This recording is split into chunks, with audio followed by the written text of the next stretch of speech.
So one thing I just want to say is I can't chase you down on stuff that is in the grade book that you have of. Just remember, you don't get credit if it's a 5 or less, or like a 5.1 or less. You got to get a 9 or a 10. Please get me that shit before Wednesday. And if you can't, if you're like, oh, I got it, I'll get it this week, you can turn it in by Friday, but I just won't get it. But send me a message, okay? Everything by the end of this week that you want to turn in. You don't have to do it all. But one thing in the syllabus, I said there'd be 50 problems, and if you did this many, you got an A, and you did this many, you got a B, blah, blah, blah. If we don't hit 50 problems, I will scale this proportionally, right? So you don't want to be like banking. Oh, I can miss 4 problems and it'll still be an A. Because it might not be 4 problems. So I would say, especially this first half of the semester, get everything in. Please, just beg of thee. I was also thinking, is it too short a notice to have a quiz on Wednesday on definitions or not? You just let me know.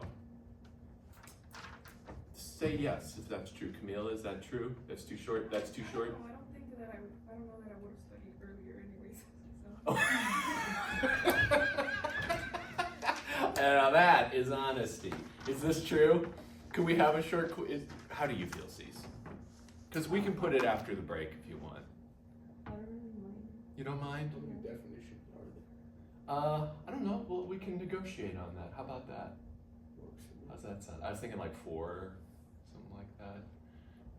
Liv, yeah. Okay. So let's do a definition quiz on Wednesday. Just because I want to at least have 2 quizzes each half of the semester, you know. So let's see. I think I wrote down some things that went in there.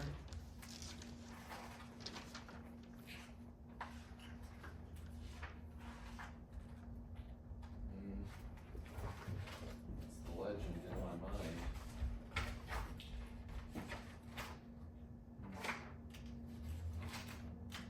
Yeah, there we go.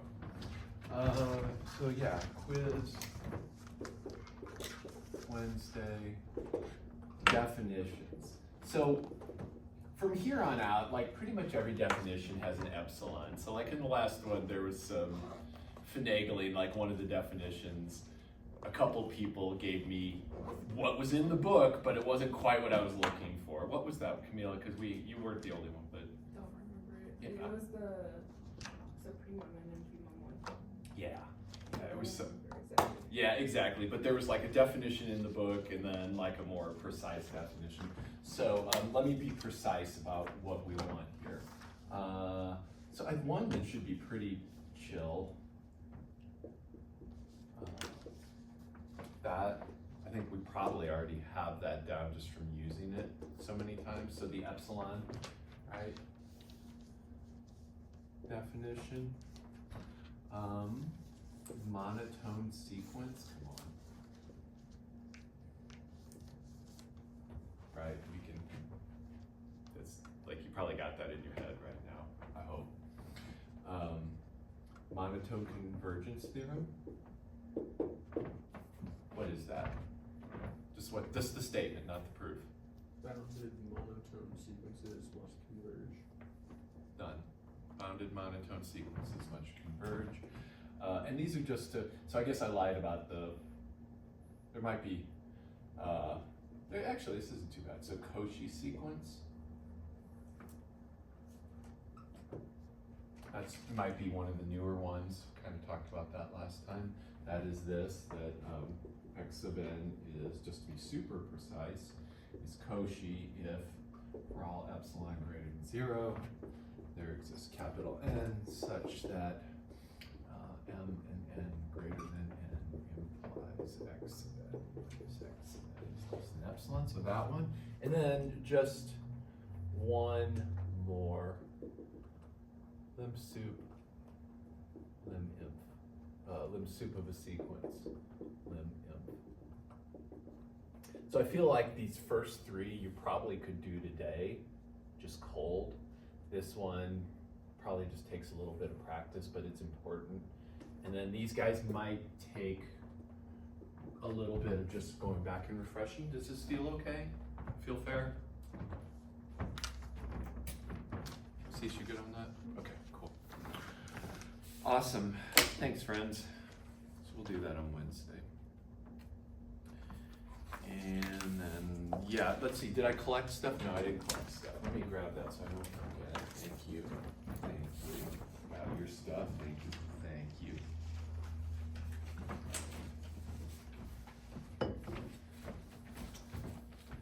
Did I already get stuff from you, Christian, or? Yes, right here, thank you. Yes, sir.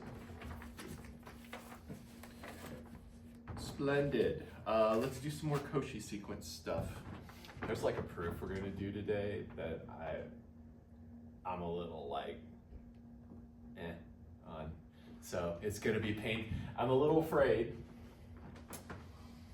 cause I mean, in all honesty, I didn't study for it until this morning, as sometimes happens. So, yeah, and then, like, I know all this stuff, but sometimes there's little details, you know, and this isn't the one. So we're gonna do more stuff about Cauchy sequences, just kind of the plan for today. Cauchy sequences more on that, and then I want to start talking about subsequences, at least a little, and I'll probably give you a homework for over the break, for sure, if that's okay. I mean, gotta keep practicing. Let's go back to some theorems, and let me grab the theorem numbers out of my notes so that at least well, I didn't even write it in my notes. So this theorem, these are results we should remember anyway. Cauchy sequences are bounded.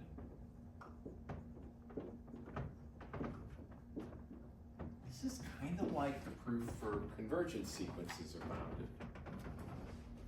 So realize here, this is an if-then. If x sub n is Cauchy,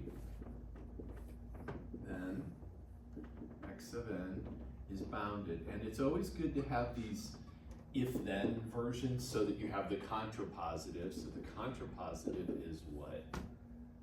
Let's practice that. What's the contrapositive of that statement?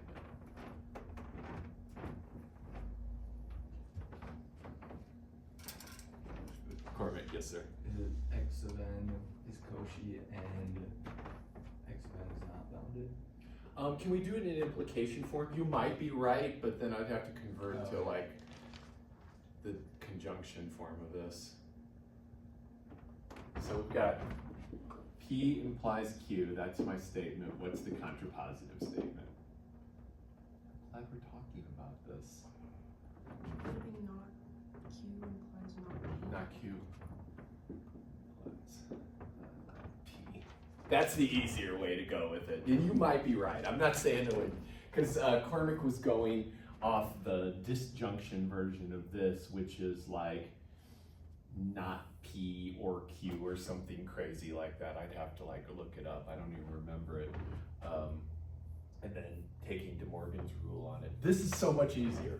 And it'll be the one you're going to want to use in your head, because that or and stuff is not as helpful. So this just says, as Liv just told us, x sub n, bless you, not bounded, implies x sub n cannot be Cauchy.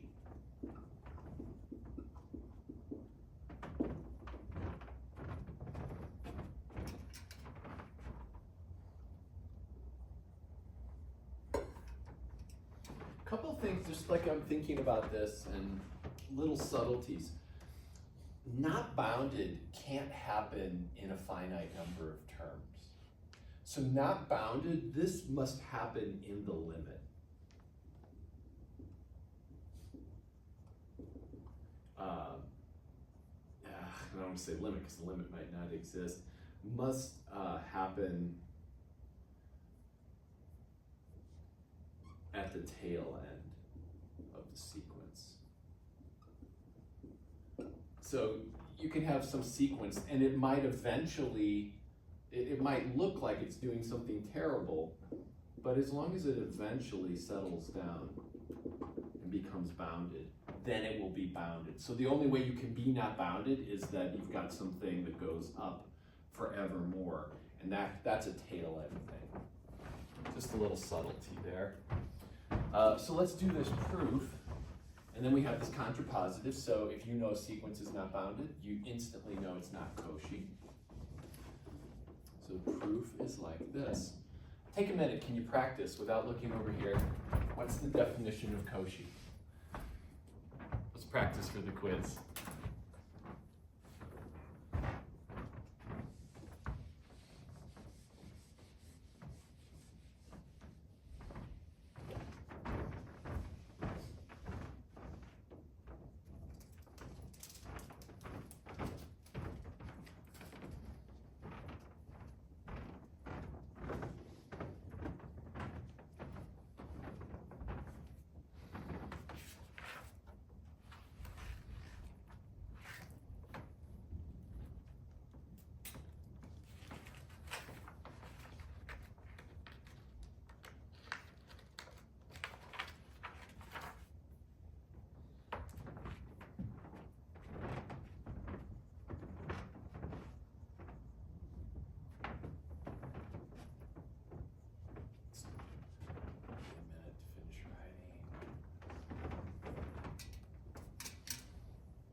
And of course, this is for you. If you get this wrong, it's all good. It's brand new. Cecil, my friend, did you get it, you think? So, the sequence x sub n is Cauchy if for all epsilon, is it greater than 0? Yes, it is. Perfect. There exists an n such that m and n are greater than capital N, which implies that the absolute value of x So sub n Sure. minus x sub n is less than epsilon. Oh, that's so beautiful. Yeah, nice. Bet you now you got it for sure. That's it. So we got this. How did we get? Are we feeling like we got that quiz item nailed? Fantastic. And one of the things I heard Cease kind of hesitating on was the order of these. The order of these totally. You could go xn and xm. It's absolute value, so it's okay if you have them in the other order. Not a problem. Another comment here. A lot of books have this as well. And it doesn't really matter. It's just saying there's some point. Our book has this peculiarity of having greater than, but other books I've worked with had greater than or equal. So that's another thing that's a little bit of slack. Not wrong. One thing we definitely don't want is an equals here. We want strict inequality over there. And here as well. We definitely don't want to be equal to 0. So, yeah, so this is it. So this is saying that no matter what epsilon I set, I can find a place in the sequence so that the distance between any two sequence values after that point are less than this far apart. So what we're going to do for bounded, and you might remember this from the convergent sequences bounded proof, is I'm going to set epsilon to 1. Just fix it. It could be anything, but 1's a nice number. So I could make this 10. It doesn't really matter, but 1's pretty. So we're going to let epsilon equal 1. So that's the call, and then the response is, so we can find a capital N natural number such that when m and n are greater than that natural number, we have, I'm just using different language here, x sub m minus x sub n. And actually, I'm going to do it. I'm just going to put x sub n minus x sub m. What the hell? Less than 1.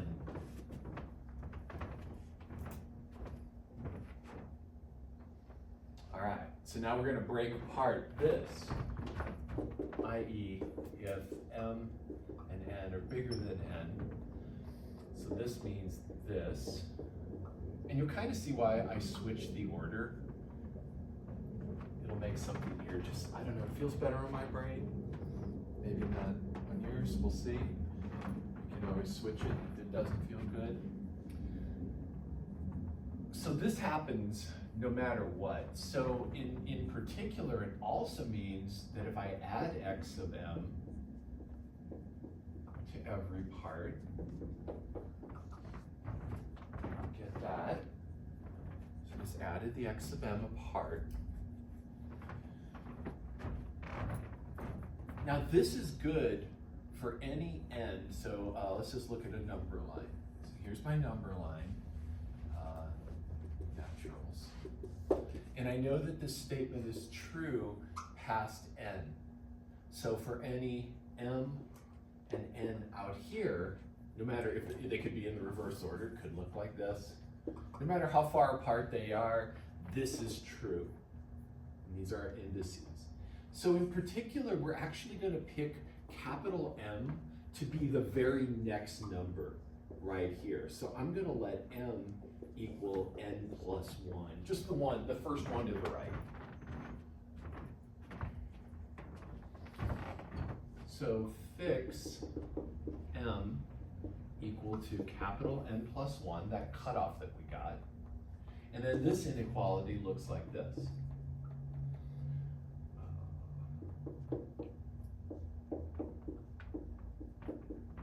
And I'm going to rewrite this also here, x of n plus 1 plus 1. So that plus 1's in the index, and then there's another plus 1 outside to add to the term. Is this okay? So this is fixed now. This is a fixed quantity. This is a fixed quantity. I'm going to pick the largest that these two things could possibly be in magnitude.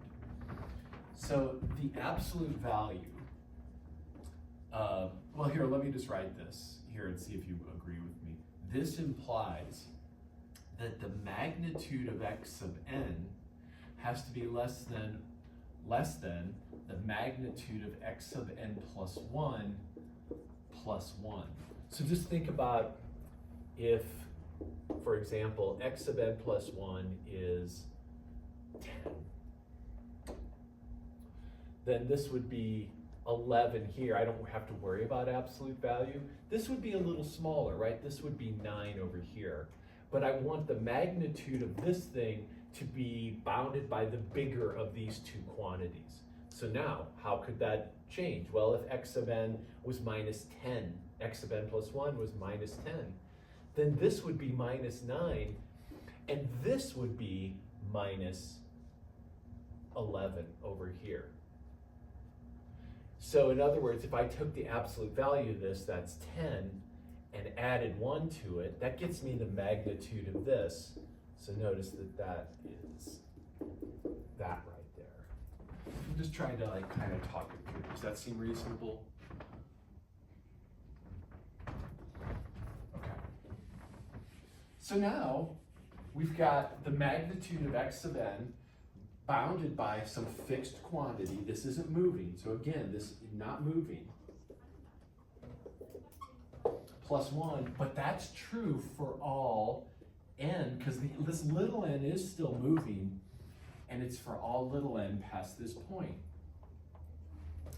So what I want to do now is make sure that there maybe weren't some, I don't want to set m equal to this. So don't write this down, because I don't want to do that. My bound, I don't want to be this, because it might be that this sequence had some super big terms at the beginning. And the point where we cut in, then everything is no more than 1 unit apart. But there might have been some really big ones at the start that we didn't look at. So we're just going to add them to a list.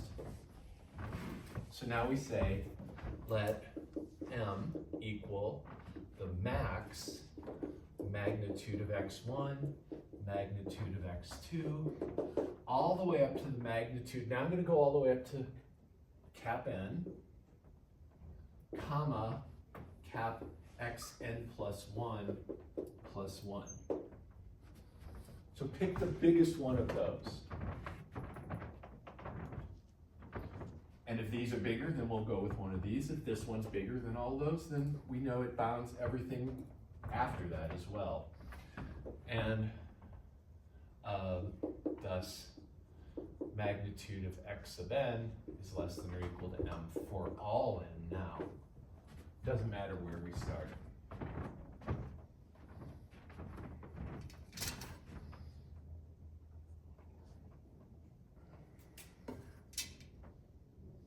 me know how that feels. This makes sense.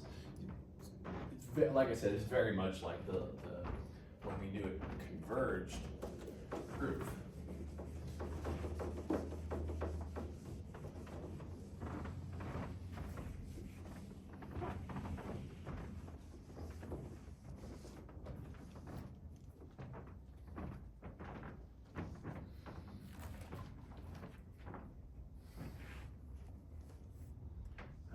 Might have to snag my notes on this next one, just to talk it through.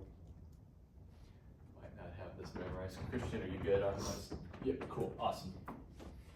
All right, so last time we proved this. We proved that if x sub n converges, then x sub n is Cauchy. What's the contrapositive, just to practice?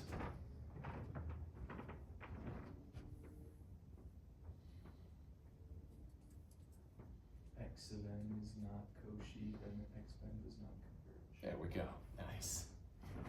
Contrapositive is, if it's not Cauchy, then I know it can't converge. But here's what we don't know. Just because I know that not Cauchy means not converge, the one thing we haven't shown here is the other direction. So the converse statement is this.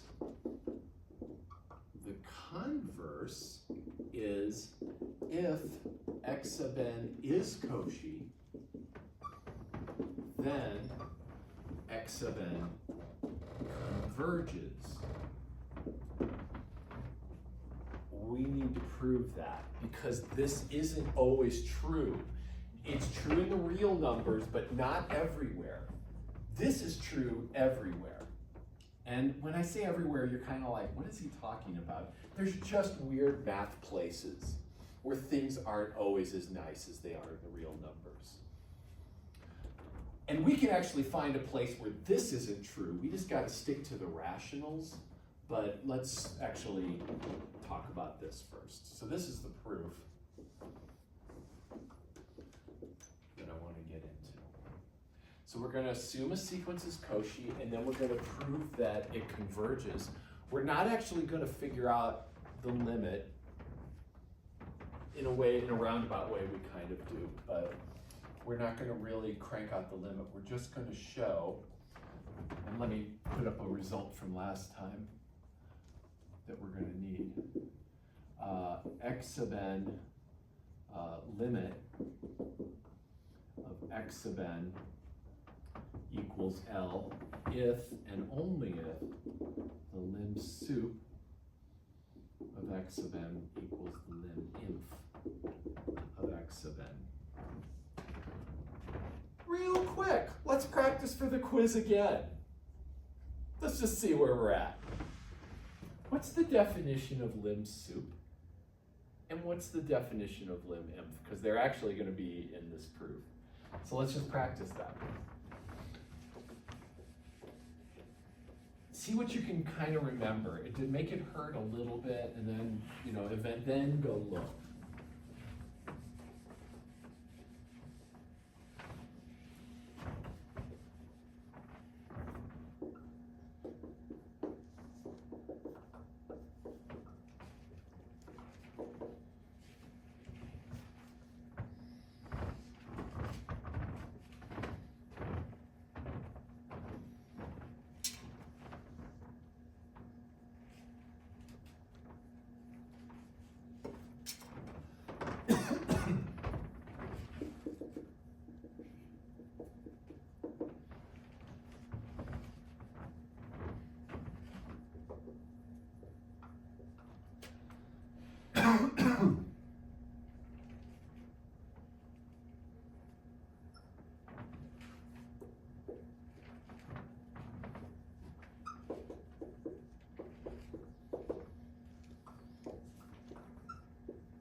I won't ask. You know how you did. You might have written these. You might have not written this as a two-part. You might have just put this here. Let's refresh this concept. Oh yeah, Camila. And what brackets do we have to put the soup? Thank Or you. is that in- Yes, thank you. I totally forgot it. Thank you. Good work. Yes, thank you, ma'am. So u sub n equals the soup. Good call. I didn't have those anywhere in there, did I? And this is v sub n. And this should be a capital N. And this should be a capital N. Thank you. Good call.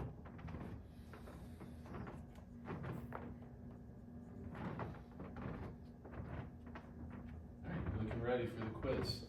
It's good. I'm not, apparently. -1. So let's refresh what this means. Got my sequence, x sub n, looking at it this way. The set u sub n with capital N is the soup to the right of any starting point. So u sub 3 would be the supremum of everything past the third term. Right? Soup of everything past the third term. U sub 3 would be all the indices past 3. U sub 5 is the soup of everything past then. So what we do is we keep finding the soup of smaller and smaller sets, and then we let that go all the way out to infinity. So what would be the lim soup of this set, kind of just the way it looks? 0. The soup keeps getting smaller and smaller and smaller. So the soup goes down as u sub n gets smaller and smaller and smaller. And then the lim inf is the same thing. So the v sub n is the infimum past the certain point. So v3 is the inf past this. So it would actually be this first element right here. That's the inf. And then as I move to the right, the inf actually goes up to that next one. And the inf keeps going up as I move to the right. And here, the lim inf is also 0, kind of looking like it anyway. All right, so here the sequence converges, and we see that the lim soup and the lim inf are the same. And that's an if and only if statement. So if this is true, that's true, and if that's true, that is also true. How did that feel? A little bit better, like just like kind of, okay. Because this is how we're going to prove that this sequence converges. We're going to show that the lim inf of this sequence is equal to the lim soup of this sequence. So let's first get out the Cauchy stuff and grab some handles and get some solid information from the Cauchy definition. Since x sub n is Cauchy, there exists a capital, for all epsilon greater than 0, there exists a capital N such that when m and n are greater than capital N, we have the stuff.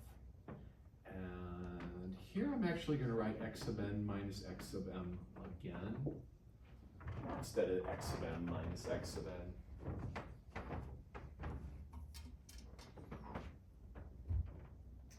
All right, and then we're going to break this apart, and I'm going to leave the x sub n in the middle. So I'm going to turn this into a double inequality, i.e. minus epsilon is less than x sub n minus x sub m less than epsilon, which implies now add x sub m to every side.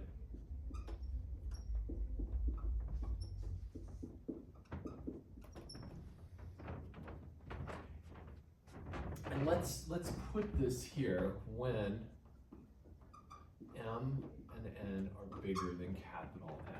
So now I gotta go to my notes to make sure I'm grabbing this right. Yeah. Okay. Cool. Very cool. Yeah, all right. So we're gonna kind of assume m is fixed for a minute here. And from this inequality, we can grab one thing. we can see that if we fix m, no matter which of the m's we pick past n, so again, here's n, and then we have m and n out here. I'm gonna think of a fixed m, and that no matter what n I picked, even if that n kind of fell to the left here, wouldn't matter. As long as they're both past this point, this holds true. So what we can say here then is that this means that the supremum of the set of x sub n, these guys here, where little n is bigger than n, is less than, and it could potentially be equal to, the sup could approach that right bound, but it's less than or equal to this. And this is, of course, that v sub n, or that u sub n set that we talked about before, the definition.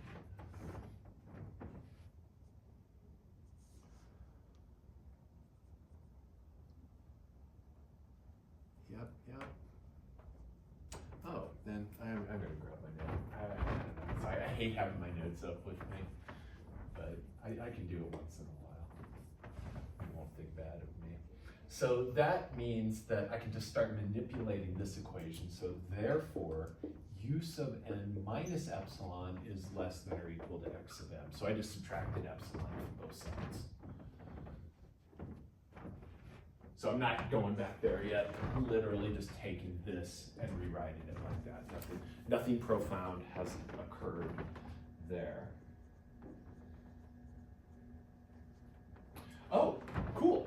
But then that means, so now this is a lower bound on the x sub m's. So let's write that out. So u sub n minus epsilon is a lower bound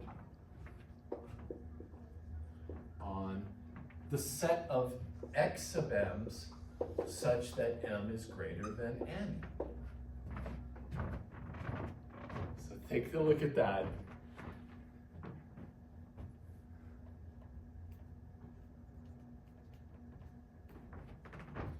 Because this m can move, this u sub n is the sup of this set. So this is a fixed number.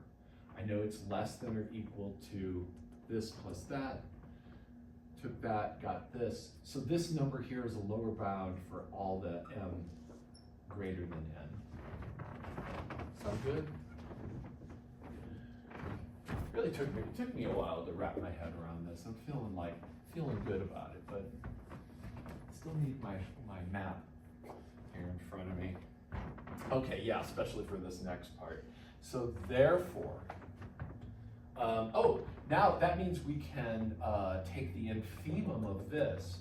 Therefore, u sub n minus epsilon is less than or equal to the inf of all these.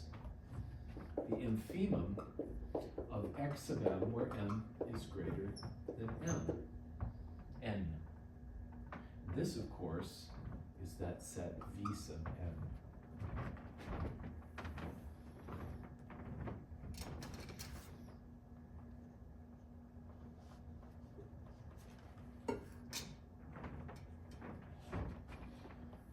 So I'm going to write that out again, i.e. u sub n minus epsilon is less than or equal to v sub n. And that n is a cap n. And it's the cap n that corresponds to epsilon. So as epsilon gets smaller, this n gets bigger.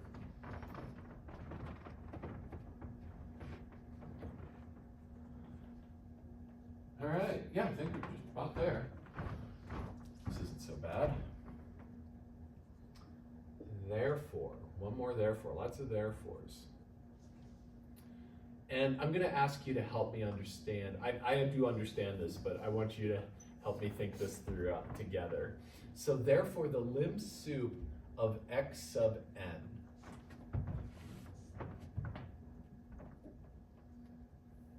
is less than or equal to let's see, what was the v sub n, u sub n? So here I actually have my sets.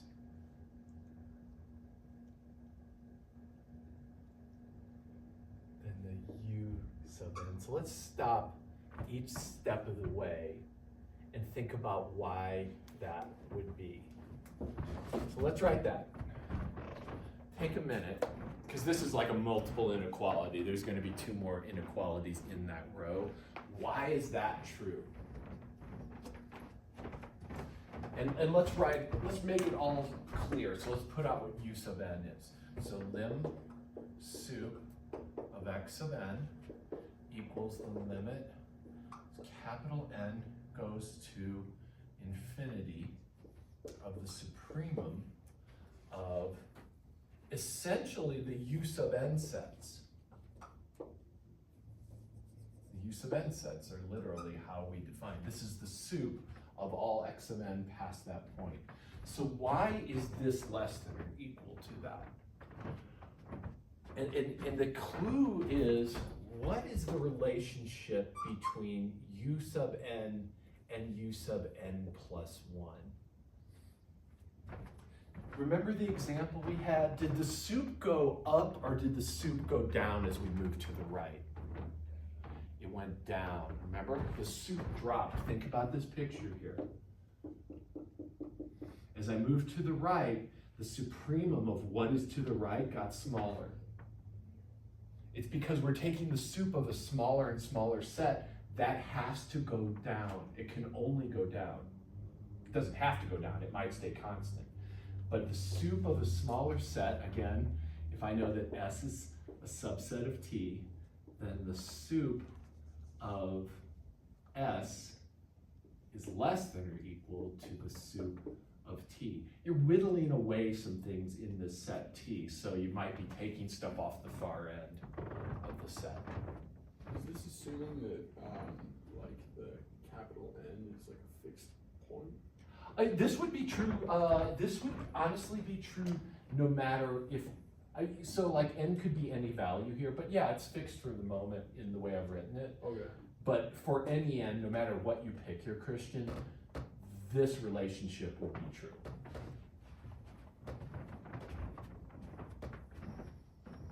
That the sup goes down as we move to the right. So this limit of this sup has to be less than or equal to this u sub n at any point. This is the least this could ever be. Let me stop this. Make sure you get that, because this is subtle. And ask questions if we need, if you're like not quite sure, get it, let me know.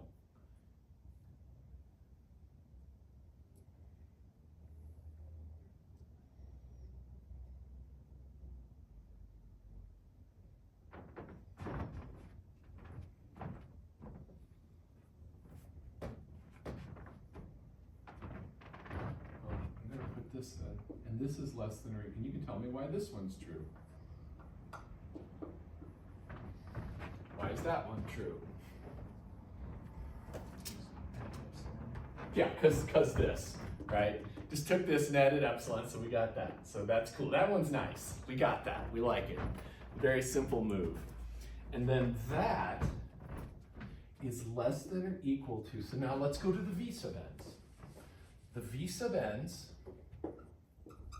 are the infimum of x sub n from some point to the right.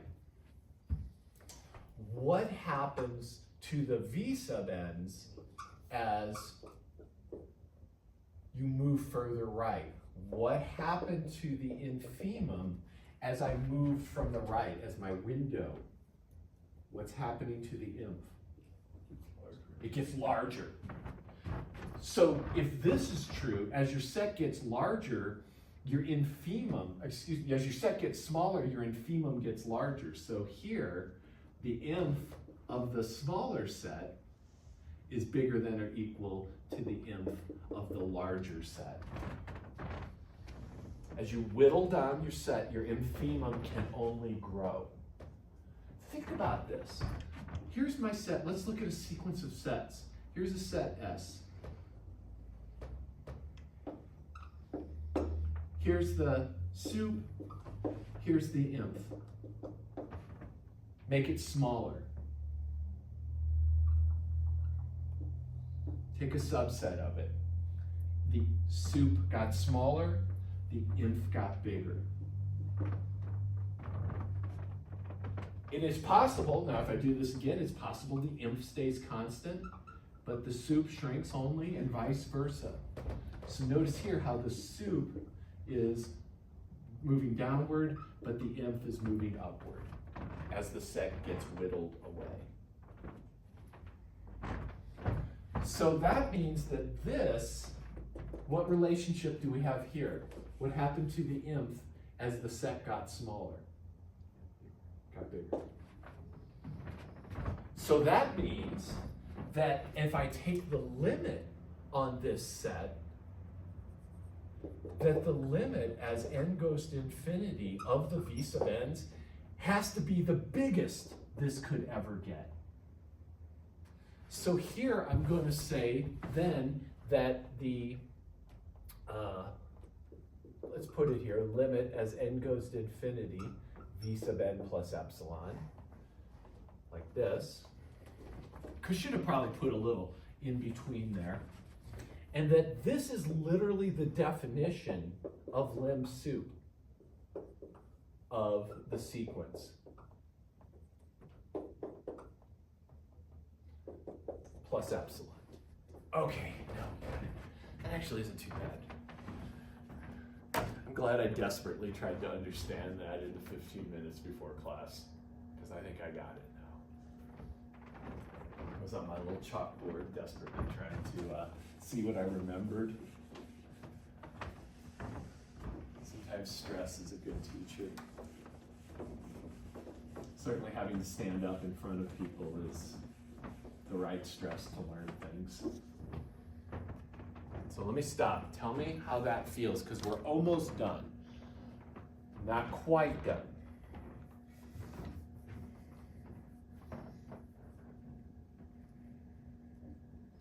The limit of v sub n, why is that equal to the lim sup?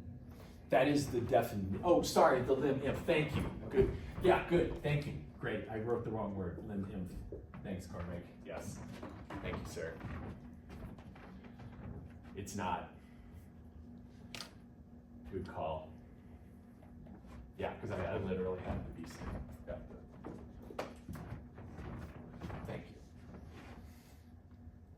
So let me summarize what we know there. Thus, for all epsilon greater than 0, the lim sup of x sub n is less than or equal to the lim inf of xn plus a little bit.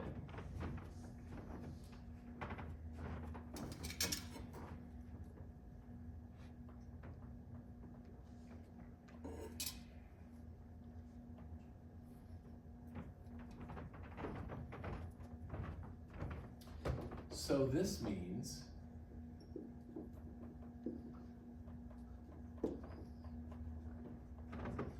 that this thing is less than or equal to this plus a little bit more. So let's actually, and this amount here is arbitrary. This means that lim sup, let me put this up and see what you think about it, is less than or equal to the lim inf of x sub n, because epsilon is arbitrary.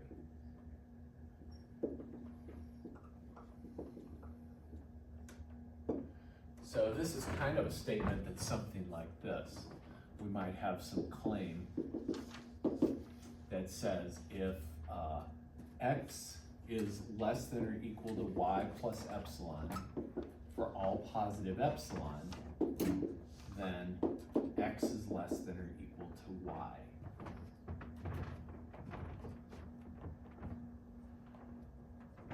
And I can prove that if you want. I think the proof would be by contradiction. Let's actually convince ourselves of that, because that does seem, I don't want it to be like just magic or general claiming. So let's see, so this is proof. We're going to prove the contrapositive. So we're going to prove by contradiction.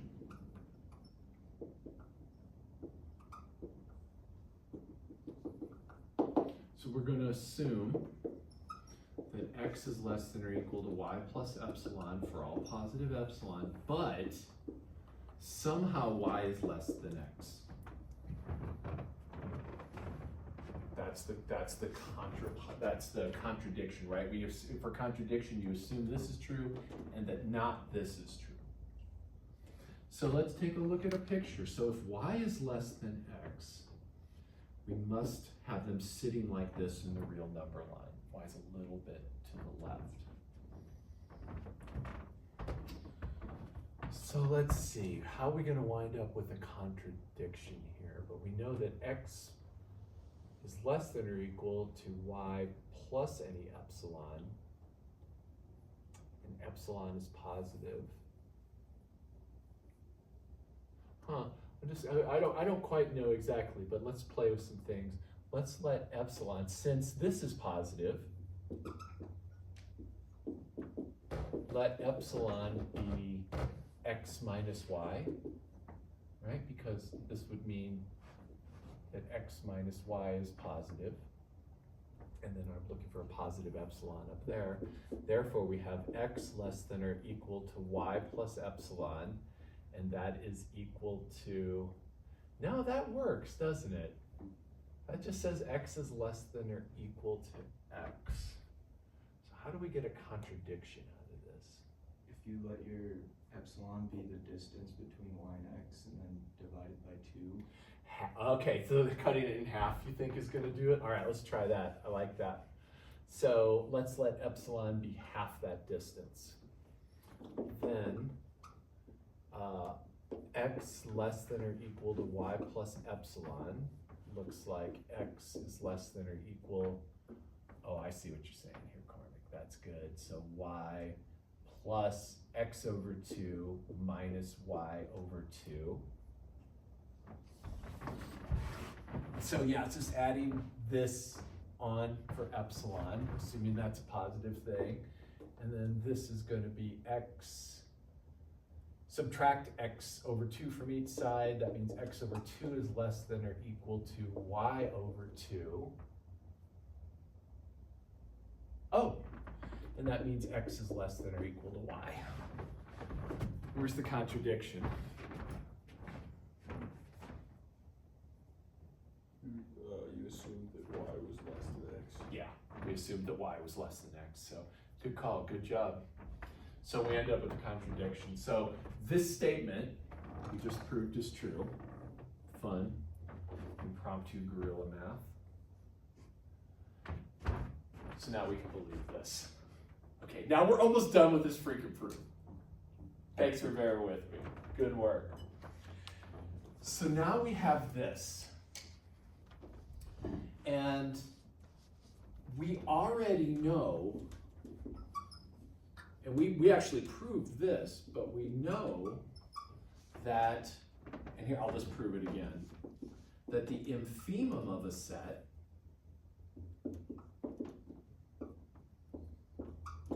is less than or equal to the supremum of a set. This should say little n. Little n bigger than n. So we know that the inf is less than or equal to the sup. Kind of talked about that a long time ago. And since this is true, the limits have that relationship. Therefore, the limit of this as n goes to infinity, and the limit of this as n goes to infinity have the same relationship. So therefore, the lim inf of x sub n is less than or equal to the lim sup of x sub n.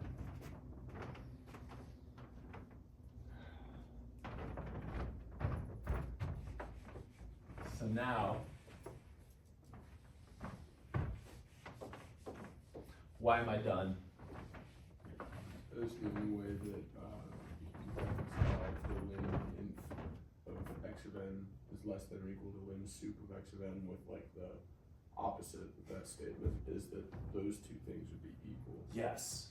So you got this and you got this, and the only thing in common between these two is the equality. Right? So if I have A is less than or equal to B, and B is less than or equal to A, then they must just be equal. So therefore,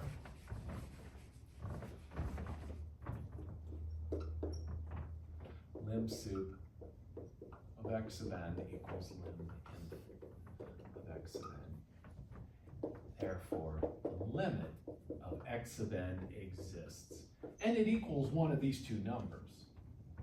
But we just wanted to show it existed.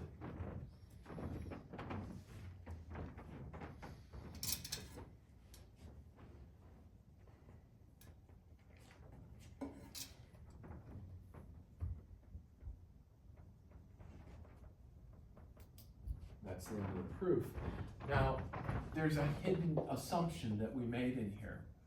So note, in this proof, we used the completeness axiom. Where did I use the completeness axiom? What is the completeness axiom? And where did we use it? Well, first let's figure out what it is. What is the completeness axiom?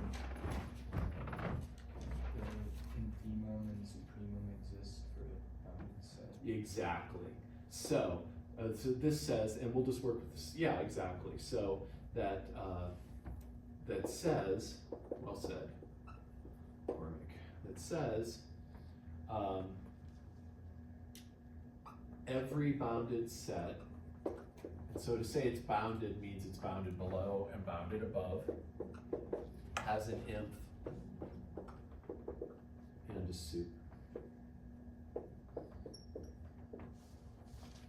So that was when we took the supremum of anything. Remember how we started out? We first figured out that this set here was bounded by this thing. We have this. So we were saying, okay, well, this collection was bounded. Therefore, I can take the supremum of this collection.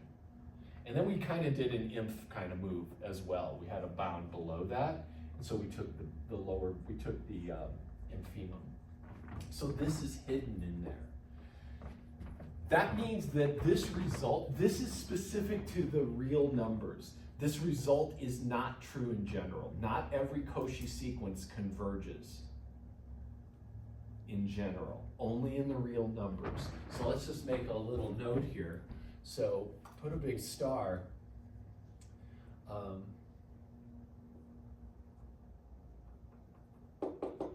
In the reals,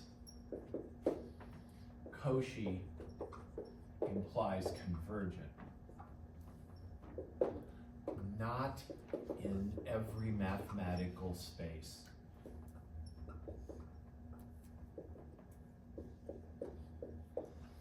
Let's take a quick example so you can see why this might be true.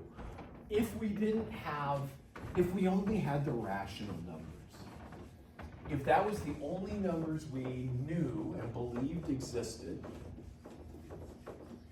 this is not true. So this would not be true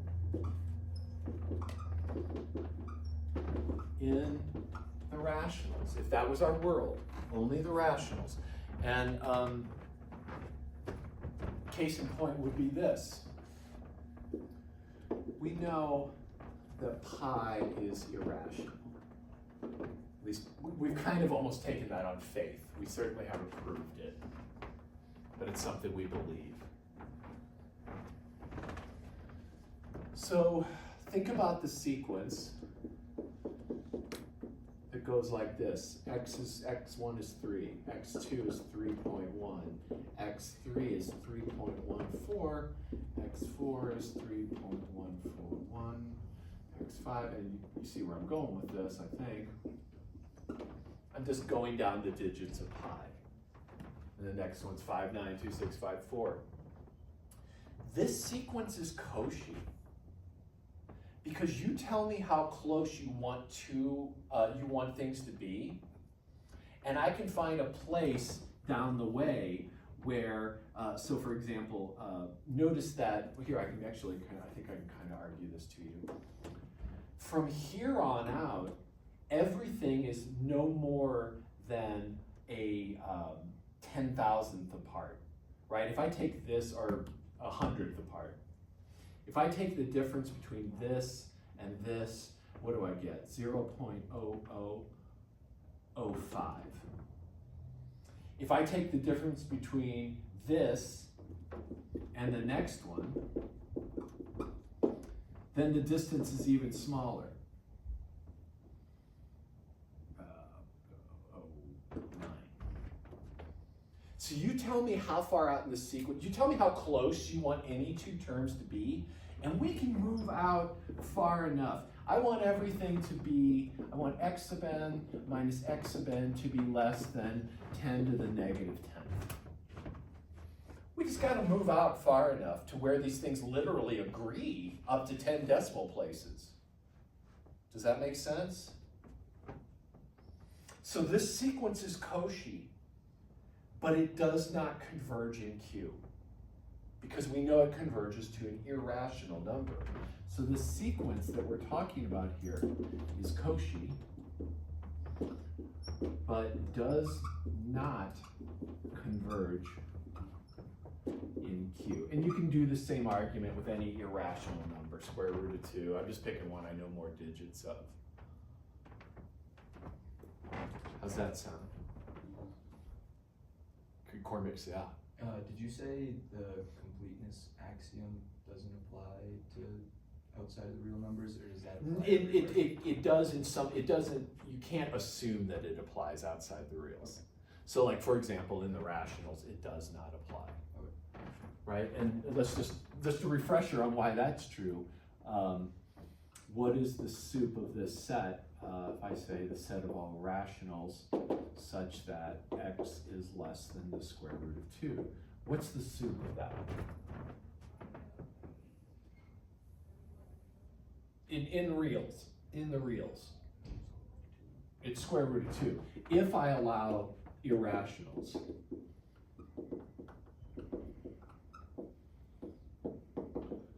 if irrationals aren't allowed, there is no sup. It's bounded, but there is no supremum. So that's why this is a very special property. The reals are just complete. They have this property. It's like kind of pulling some things together. Awesome. We've got like 15 more minutes. That was cool. That was fun. I like to be a little on edge. Keeps things lively.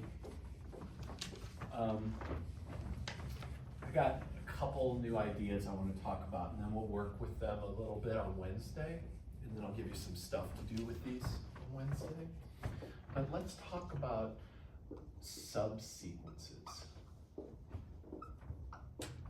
There's some important things I want to point out here that took me a long time to understand, just like all the stuff I point out to you. Let's see, is that where I want to go? I think it is. Just make sure this is where we're going. Yeah, it is where we're going. So a sequence, first we start with a sequence.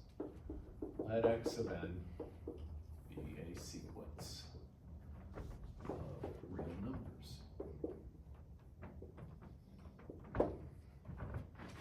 So that sequence goes like this: x1, x2, it's a list.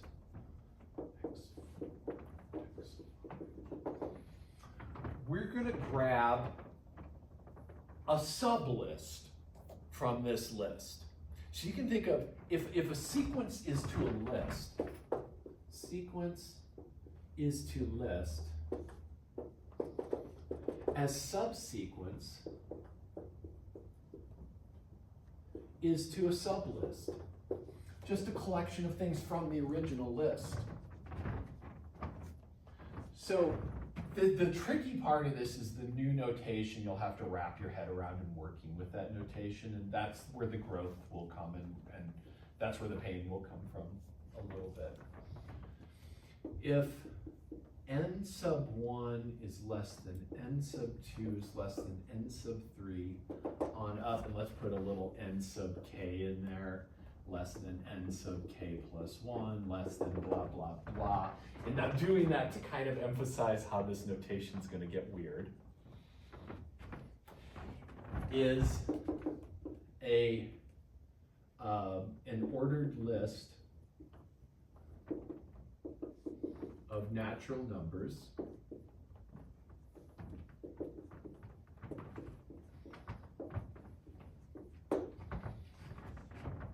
essentially they represent an arbitrary selection of indices in here. So n1 is some index in here. n1 might be 2.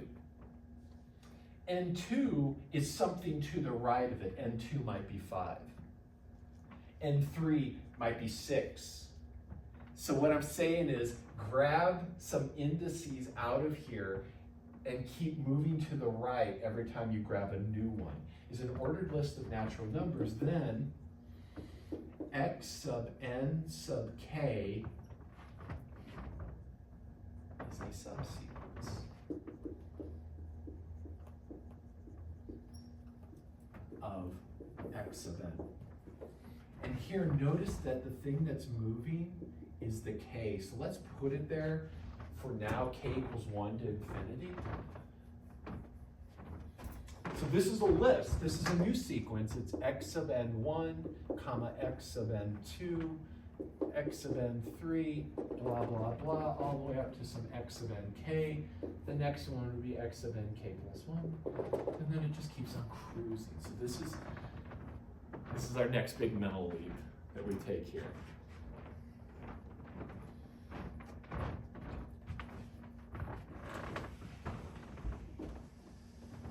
And it's going to help think about some things that we've been thinking about this semester so far, but it's going to help, it's going to make it easier once we feel comfortable with this.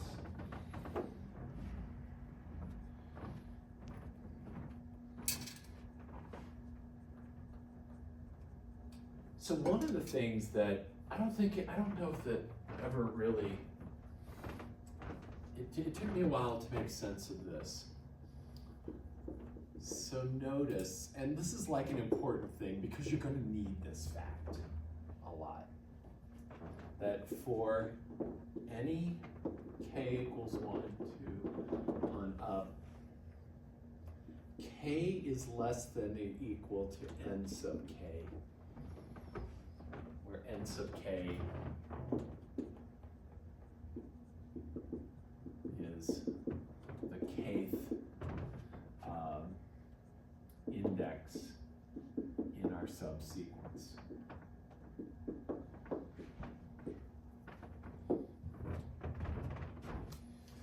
So that looks weird. That's a little hard to wrap your head around, but let's talk about it because it's actually going to be useful for proofs and things like that. So let's go through. Let's take some k's and pick some n sub k's. So here's 1, 2, 3, 4, 5, 6, 7. And then down here, I'm going to pick my n sub k's. And I'm going to 1, 2, I'm going to kind of line these up. 4, 5, 6, 7, blah, blah. So those are also.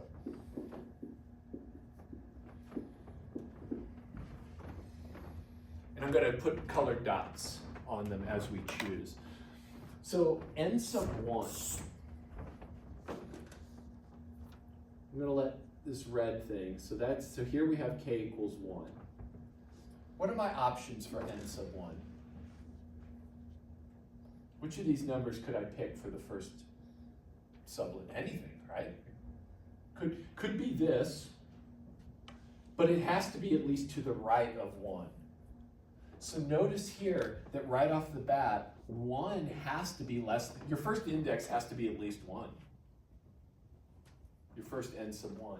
So down here, I'll just go ahead and pick it. We're going to try to see if we can break that. There's n1, but already n1 is greater than or equal to 1.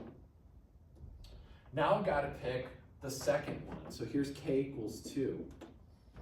It has to be to the right of the previous thing. Let's make this a little crazier. Let's go for 4. So there's n2. But notice that n2 is definitely bigger than 2.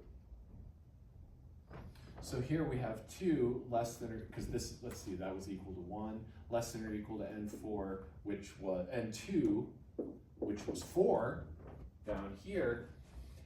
And from this point on, every k that I pick, because I'm just going to go through this list here. The k is just, I keep on clicking. But I always have to pick one more to the right. The minute I have one of these in that relationship, you have to pick bigger than that previous one. Now your book, if you go through it, there's an inductive proof of this, I think, in there. So we could do this with induction. I didn't really think about how that proof would go. Certainly this base case makes sense. Let's just see if we can see. So inductive proof. So the base is 1 is less than or equal to n1. It has to be because you can't pick lower than 1 for n1. And then the inductive step is that we're going to assume that n sub k is bigger than or equal to k. So now I have to prove to myself that n sub k plus 1, this is actually, I think this is easy. So n sub k plus 1 must be at least 1 more than n sub k. You don't go backwards, you still got to keep moving to the right. So n sub k plus 1 equals n sub k plus some positive number d, where d is bigger than or equal to 1. And so, does anybody see where the next move? How do we make this clear?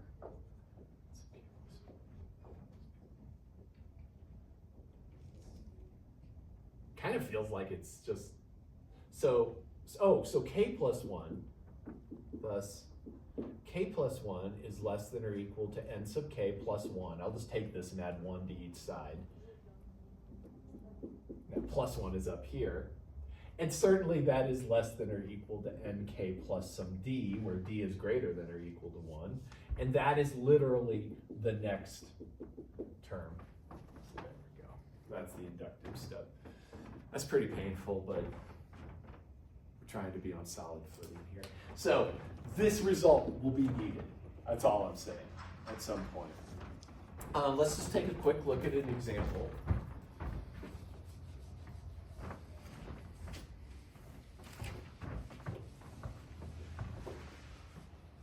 And I'm going to actually ask you to look at a result and read through a proof before Wednesday. And so I know you got to practice for the quiz, but I mean, come on, the quiz is like, you're already there. If you have time, please read read the proof of 11.2. So read proof of 11.2, and that says this. It's a theorem which says if the sequence, and we'll pick up here on Wednesday, if the sequence x sub n converges, then every subsequence of x sub n converges to the same limit.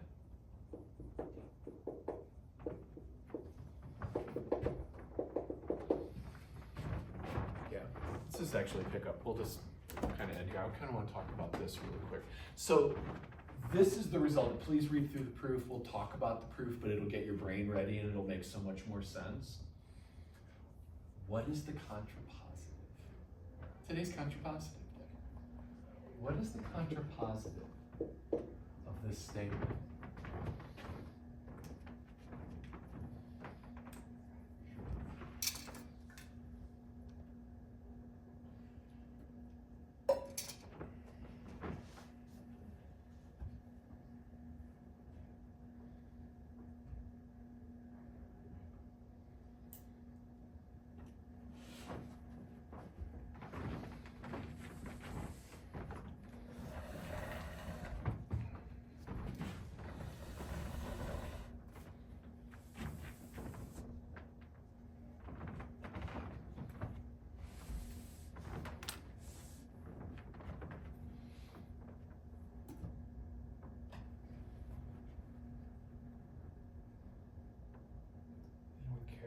hazard a guess. What you got? Yeah. Oh. You can guess. He wants you to get it. Is it like if every subsequence of n does not converge, or like I guess Yeah, let's start there. Let's Yeah. start there. That's good. So we're saying the not of this. If Yeah. every subsequence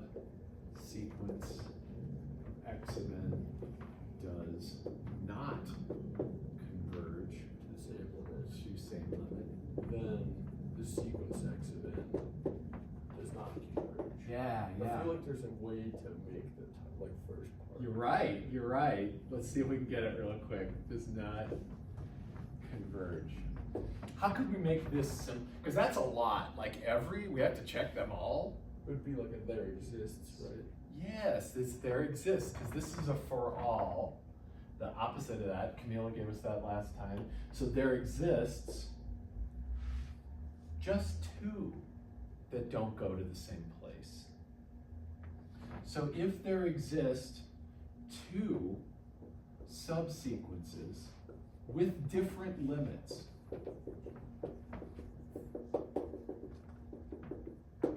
then the sequence does not converge. If I've got two sub lists of things in the list and they go to different places, aka something like this, here's sequence the 1 minus 1. There's a subsequence that goes to 1. There's a subsequence that goes to minus 1. Therefore, it doesn't converge. Cool. Thanks, everybody. Have a good day. I was scared before class. Now I feel better. And see good chunk of you a little later today.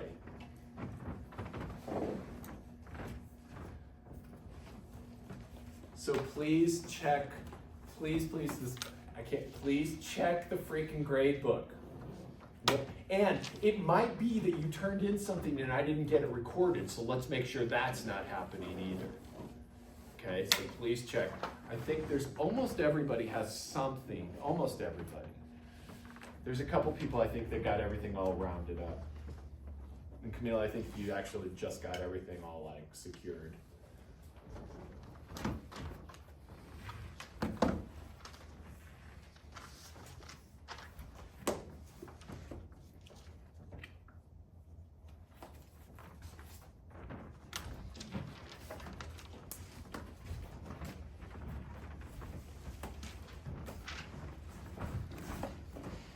Hi. I think I have 5 And I didn't record it? Oh, thank you. Cool. Oh, got it. Oh, okay, thank you. That's the, okay, awesome. Bye. So, was this, That's just so I didn't make the change, is that what happened? yeah, just for 4.1. Just put a little, I'm just gonna put a little, is it okay? I'm sorry, I'm writing in no, here. Just, I want to make sure I don't forget. Thank you.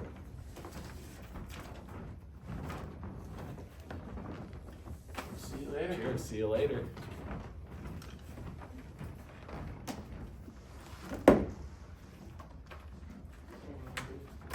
See you Wednesday. See you on Wednesday.